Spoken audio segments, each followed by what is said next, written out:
Right, now with it all sort of welded up kind of nice, we've got a little bit of a dilemma with a gap here. Oh, you can see, look, it's a great big gap. Well, just get me flashlight, wait a minute.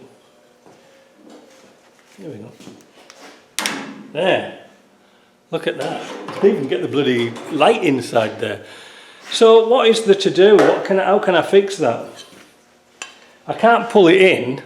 So I had a look at what I had in stock, and I had some pre-rusted 1/8 metal bar, 7/16 wide. And I can put that in there, and it should be fine. And well, let's give it a go.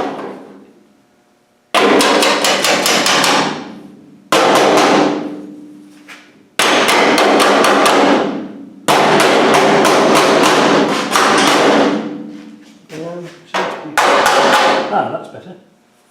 Alright, it's just a tad too long up here, so I'll trim that down a bit, and then we can screw that together, and that should do. And again, we're going to put some caulking on that, so it should be alright, but we can't let that gap go like that. At last, that's all the welding done. Doesn't look too bad. I did a little patch on this corner here, just put a little piece in there. Next thing, go across it with some brake cleaner,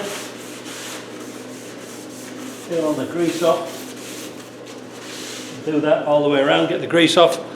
Then we're going to give it a little coat of cold galvanizing spray over the top of the welds and things like this. Then we're going to put some seam sealer on it, so it's going to be, the welds are going to be protected. Let's get on with that.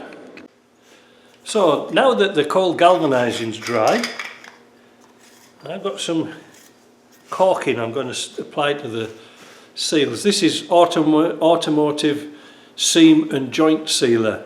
It's good stuff. It's not like a glue or anything like that, but it's really good stuff.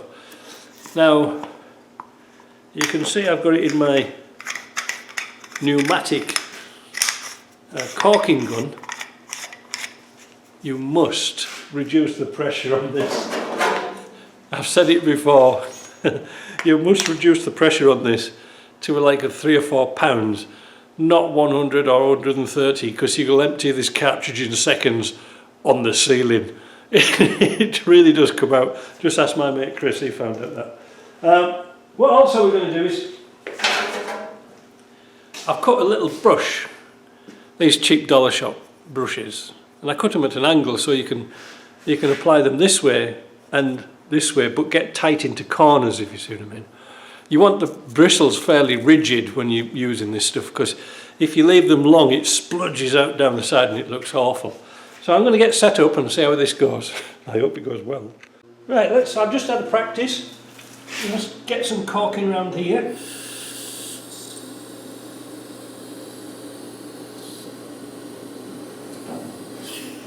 Actually, that's not too bad as it is.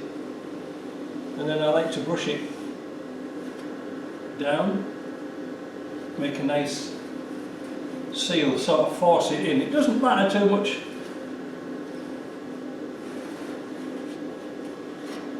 It doesn't matter too much if you get it on the metal. It's, you know, it's not a game to be looking at, but it's once it's going to get some stone chip protector on that, so it's all going to blend in.